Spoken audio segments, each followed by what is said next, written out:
Okay, on the second piece of plastic that holds the headlights, this tab actually goes up underneath of this cross brace piece right here that has the rubber gasket.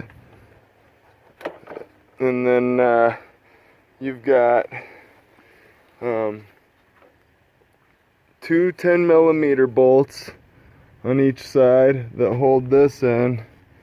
And then you've got two studs here that hold the hood latch, and those were a 1/2-inch nut on top of them.